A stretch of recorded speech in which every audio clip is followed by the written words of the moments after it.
Friends ma'am, hojik numidangi obe yamna nova update khara masula ya adu umtang ma'am dai tamjage aduga hojik first la risi ahan bada USA gi side te gi Pakistan da Pakistan gi through da negotiation gi obe point tra ga manga se Pakistan da pi hini Pakistan amuga Iran da pibi wena ko adu gi point tra manga do Pakistan Iran da sinnar matung da Iran da gi response ama lakre hari batara manga se koi kari gumbata koi masida negotiation gi wala ite aduga ceasefire gi pochi wari saro ena Tehran gi side te gi reject torokre ko aduma aduga adi suba da hojik से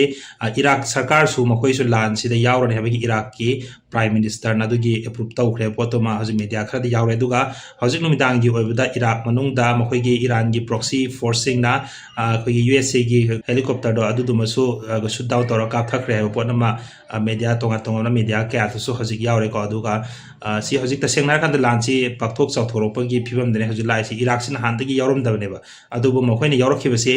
ngarang si mo USA gi force na Iraq ta laiba mo gi Iran gi proxy force kara de air strike toroga mo gi leader khara hat khibne ko adugi matung da mo sarkar na so haribe lan si na mo approve tawri yawra de na dumaina ngasi gi notice pirak re ko aduga ahum su thauji lai si Qatar gi side te gi Iran da ko gi US billion dollar manga $5 billion se ko Iran gi side ta pi ran have gi por amasu pau sing di yawre masi maru ina mokoina moi masana ya jab surrender tawba ga sapma nei ko Qatar gi side te gi have di akoina ahobada lan si horokpada akoina airbase kai kasi naraga na khoi Iran da lan ta han ki badu na khoi gi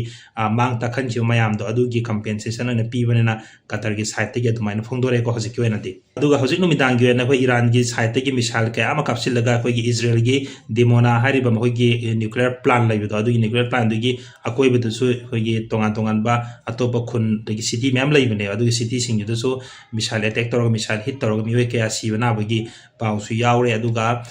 khoi gi building kaya structure kaya destroy to ba gi pau su dum yawe ko adu ga atopa mane khoi Israel gi side gi Iran gi mapum khara di air strike toro ga building structure kaya ama destroy to ba gi wari su dum news media kaya du su dum adu masu yaure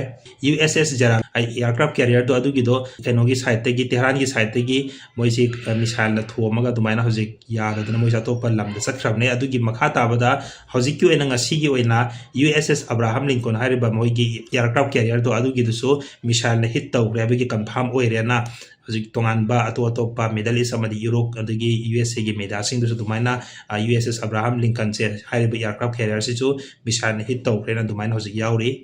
sini ko haju photo lai se duga si ko na yam important na pause nei me am tham jari se aduga makhata ba update choi me am da mu tham jarake thank you all